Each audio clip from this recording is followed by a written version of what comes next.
իշխանությունից իրական համակարգը խարխափել է։ Ասելու համար թե ինչ արժեքով է կատարվել սպանությունը, ով է կատարել սպանությունը։ 3 օր որևէ տեղեկություն չեն ունեցել պատվաժան դատարանում։ Բազմաթիվ մամուլ հրապարակումներ են եղել, որ սպանությունը կարող է պատվիրված լինել, կապված լինել Բորզա Գրիգորյանի քաղաքական գործունեության հետ, բայց առաջին օրվանից ելնել պարզ չի սպանությունը ինչ արժեքով է կատարվել, ով է կատարել, առաջի քաշում բարձր, որ սա վենդետայի արդյունք է, կատարվել է անձնական շարժառիթով, վրեժի շարժառիթով եւ ամբողջ իրավապահ համակարգը լցվում է այդ վարկածը կյանքի կոչելու պատվաժան դատարան։ Ինչի մասին է խոսում վերօրյակը։ Վարում իրականացնող մարմինը եւ ըստով դատախազը համատեղ միտված չեն եղել համակարգի դրություն իրականացնելու եւ դեպքին առնչվող իրական անձանց հայտնաբերելու ուղղությամբ։ Այդ նպատակ են հետապնդել հանրային դժգոհության ալիքը մերժելու, ուժողներին հաջողանալու նպատակով օր առաջ քրեական բարույթ ուղղակի դատարան, անկախ այն հանգամանքից գործը բացահայտված է թե ոչ։ Հանրային քրեական հետապնդում իրականացում է արդյոք մեղավոր թե անմեղ անձանց նկատմամբ։ Անգամ քրեական բարույթի ավարտից հետո քննչական կոմիտեի տարածած հաղորդագրությունը առայն ես մեջբերում եմ վերնագիր հետևյալներ նախաքննությունը շարունակվում է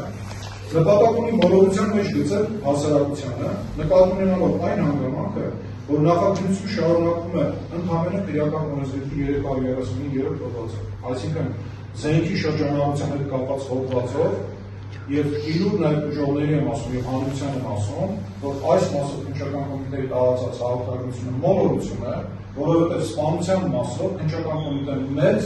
վերջակետ է դրել այս գործի վրա եւ սպանության մասով որևէ քննչական գործողություն իրականացնել չի կարող քանի որ նախաքննությունը ավարտվել է պատվաժան դատարան հսկող դատախազի պարոն Շարդազյանի աչառության եւ կողմնակալության վերաբերյալ մեր կասկածները գալիս են դեռևս նախաքննության ընթացքից եւ երբ մենք ծանոթացանք քրեական բարույթի մեծ տրամադրված հասանելի նյութերին, այդ մասնակի նյութերին, մենք հասկացանք, որ մեր կասկածները իրատեսական են եղել եւ իրական են եղել, որովհետեւ պարոն Շարդազյանի վարկագիծը հուշում է միայն այդ մասին։ Հիմա այս մի քանի օրինակ շատ կարճ կվերեմ, պատվաժան դատարան, որոնց անդրադարձան մեր նախորդ միջնորդության ընթացքում եւ որպեսզի ուշ ժամ է արդեն շատ ծանոթացան դատարանը, ուղղակի հատուկ ասեմ, թե ինչ է կատարվել։ Տեսեք պատվաժան դատարան եւ ծանոթացա պարոն Շարդազյանի կողմից կայացված մի քանի որոշումների, համադրեցի այդ որոշումները մեկը մյուսի հետ Ես հասկացա, որ պարոն Շարդազյանի կողմից պաշտպանական կողմի միջնորդությունների քննարկում, բողոքների քննարկում տեղի չունեն, բարոյական մասով։ Որովհետև եթե մի պահ սպիտակ թղթով այսպես փակեինք կայացված որոշումների նկարագրական հատվածը եւ ընթերցեինք որոշման միայն պատճառաբանական հատվածը եւ եզրափակիչ մասը, մենք կտեսնենք, որ դրանք մեկը մյուսից չեն տարբեր։ Բացարձակ որևէ կետով, որևէ ստորակետով, որևէ տառով որոշումները մեկ մյուսից չէին տարբերվում, այն պարագայում, երբ մեր կողմից ներկայացված բողոքները տարաբնույթ էին, վերաբերում էին տարբեր քննչական գործողությունների, դատավարական որոշումների, բազմաթիվ բոլոր որոշումներին, բոլոր մեր կողմից ներկայացված բողոքներին, պարոն Շարդազյանը պատասխանում էր, քննիչը ինքն է ինքնուրույն ուղղություն տալիս նախաքննությանը, որոշում քննչական գործողությունների կատարման հաջորդականությունը, հետևաբար պաշտպանի կողմից ներկայացված բողոք անհիմն է քննիչի կողմից կայացված որոշումը հիմնավոր, վերջ, պատվաշան դատարան, անկախ նրանից, թե մենք ինչ ենք ուզում բարույթ իրականացնում մարմին։ Հիմա ես ձեռնարկել եմ պատվաշան դատարան մի քանի օրինակ, տեսեք, երբ նոր ներգրավեցի նախաքննությանը, տեսա, որ պաշտպանականներին չեն տրամադրել են հասանելի դատավարական փաստաթղթերը եւ իմ առաջին միջնորդությունը հենց դա է, որպեսզի բարույթ իրականացնող մարմինը տրամադրի այդ փաստաթղթերը։ Իհարկե, փաստաթղթերը տրամադրվեցին, բայց մասնավորապես փորձաքննությունների նշանակման վերաբերյալ դատավարական որոշումներ չեն տրամադրվել։ Բողոք են ներկայացրել պարոն Շարդազյանին, որ Ագերի պարոն Շարդազյանը մեզ հասանելի դատավարական փաստաթղթերը փորձաքննությունների որոշումներ չեն տրամադրվել։ Խնդրում ենք վերացնել քննիչի որոշումը, որպեսզի տրամադրվեն։ Պարոն Շարդազյանը մերժում է իմ միջնորդությունը նույն հիմնավորմամբ, ամեն անգամ հիմնավորումը չկրկնում, քանի որ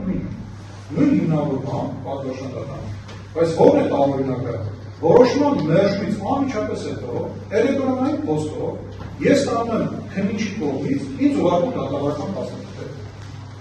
Հիմա պատվաշան դատարան ինչ է տեղի ունենում։ Պարոն Շահբազյանը իմ կարծիքով չի առաջնորդել դատավարական սկզբունքներով, որոնք կանխորոշում են վարույթի հանրային մասնակցի վարքագիծը։ Միգուցե առաջնորդել է այս սկզբունքներով, չգիտեմ, տղայական, հայկական մենտալիտետային, բաղային, բայց ոչ ամենևին դատավարական սկզբունքներով, որովհետև դատավարական սկզբունքների սահմանափակվում են։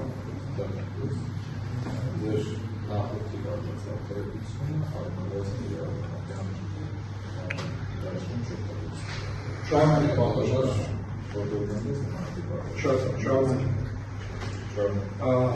Իհարկե այդ մասին ես բարձրաձայնել էի, որ հսկող դատախազի և վարույթի իրականացնող անձի միջև առկա են ընթացքով առկա դատավարական կապեր, քանի որ այդ հանգամանքը որևէ այլ բանի մասին չէր հուշում։ Պատվարժան դատան հաջորդը խնդրում եմ միջնորդում եմ, որպես իրականացվի առերես հարցակրթություն Նարեկ Օհանյանի և մյուս ներառյալի միջև միջնորդությունը ներշում է այն հիմնավորմամբ, որ հակասություններ առկա չեն և կոնֆրոնտացիա իրավունքը բացասական իրավունք չէ, կարող է իրականացնել դատարան։ Երբ որ կարանքի ժամկետի երկարացման ժամանակ ծանոթանում ենք նյութերին, տեսնում ենք պատվարժան դատան, որ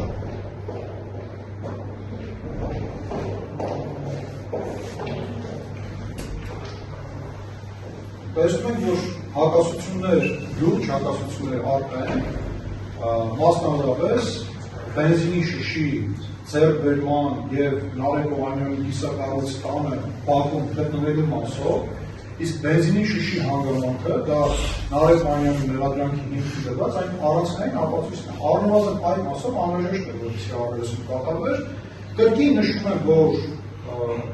վարույթ իրականացնող մարմին հարգելի դատախազ առկա է էական հակասություն, խնդրում եմ կատարեք առերեսում։ Առերեսման միջնորդությունը մերժվում է։